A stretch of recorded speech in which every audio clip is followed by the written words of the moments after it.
Hello again, as always, it is me, Indah Melindasari from ONEderland Consulting.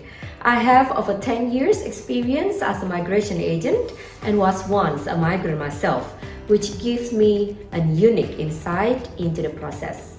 Please like this video and click subscribe to get all the best Australian immigration content and updates. Before we start, I would like to give a mention to our sister company, Education One Australia.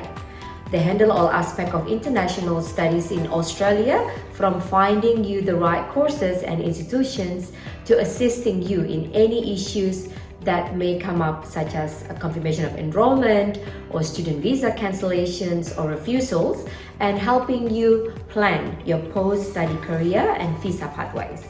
You may find the links and contact information for them in the description. Now let's get started with the latest immigration news and visa updates for June 2022. AAT fees to increase. What does this mean for visa application fees? Long proposed changes to the 482 visa coming into effect starting July 1st. Government cutting budget to skilled migration processing, contradicting previous announcement, and changes to the temporary graduate 485 visa. Starting off today, as part of the financial year update, the Australian government announced an increase in the AAT fees. Starting from 1st of July, the AAT application fees will increase to $3,135 for the review of the decisions other than decisions related to protection visas. The fees for the protection visa reviews have also been raised to $1,940. This means that there was an increase of 154 Australian dollars for the AAT fee and an increase of 114 Australian dollars for the review of protection visa cases. This could also be an indicator that visa applications across the board after July 1st at the end of the financial year, and that it may be a similar amount of increase in fees for the new financial year. It is not uncommon for the government to increase the application fees every year when the financial year ends in July. On to our next story. The long proposed changes to the 482 visa regarding pathways to permanent residency for the short-term skilled stream will finally come into effect on July 1st. Previously, the pathway towards PR of the short-term stream had two major barriers. The first being that subclass 186 employer nomination scheme visa, which is the pathway towards PR from the medium stream pathway, does not have occupations that are listed on the short-term skilled occupation list that is used for the short-term TSS 482 visa.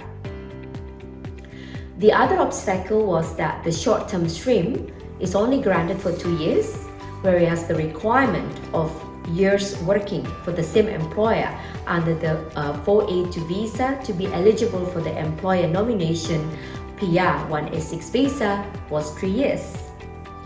The 3 years requirement is still in place, meaning that to get PR from the short-term 482, you will have to apply for a second short-stream 482, but you can apply for 1 year into your second 482 visa.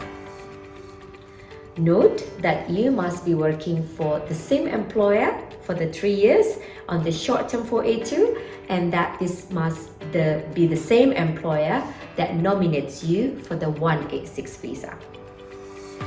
This will be great news for many temporary workers, as this is one of the most common work visas in Australia. It has one of the most diverse occupation lists of any work visa. It does not require meeting minimum points and generally has a lower level of English requirements than other work visas. Although the government has said that they are prioritizing the skilled work visa backlog and offer PR pathways for temporary work visas, yet at the same time, they have cut a significant amount of the budget allocated towards processing skilled work visas. highlighting growing discontent with Australia's visa processing of skilled visas, reporting major budget cuts of 1/3, around 875 million Australian dollars to migration-related processing for the next financial year, which is available now.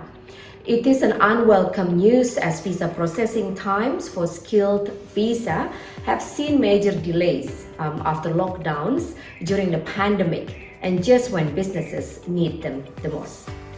The two main reasons for the backlog are the budget cuts and a historically low unemployment rate that invariably drives up demand for skilled visas, and particularly temporary work visas, the subclass 4A2, temporary skill shortage visas in particular has seen some of the worst delays. This news comes as the government afford to make the visa backlog main priority, which makes this decision quite contrary to those statements. So it remains to be seen how they will deal with the backlog while cutting processing budgets. Commencing July 1st, there will be changes made to the temporary graduate visa, the subclass 485. Under current regulations, applicants for temporary graduate, the subclass 485 visa, the graduate work stream, must select a skilled occupation from the relevant skilled occupation list for this stream and have either applied for assessment or undergone for an assessment for that occupation by a relevant assessing authority during the last 3 years immediately prior to the application.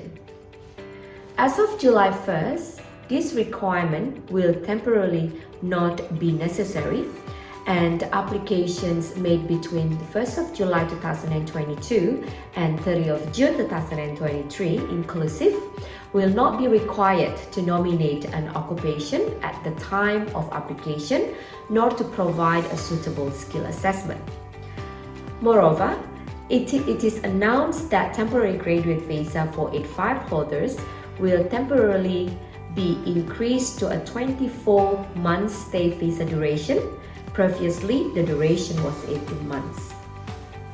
This move, along with the removal of assessment and nominated occupation, will allow international students the opportunity to contribute the economy in a more meaningful way and give them more options towards becoming a permanent resident. This can also be a way to address the skill shortages with applicants already in the country and get around the long processing times for work visas at the moment. Well, that's the run-up of all the changes and updates for June 2022. If you have any questions about how these changes may affect you or benefit you, please don't hesitate to reach out to us, leave a comment and questions, and we will get back to you ASAP. You can find our contact details in the description and in the comments, so feel free to send an email or call with an inquiry, and our advisors will be there for all your visa needs. ONEderland Consulting is here to help you. As always, thank you for watching.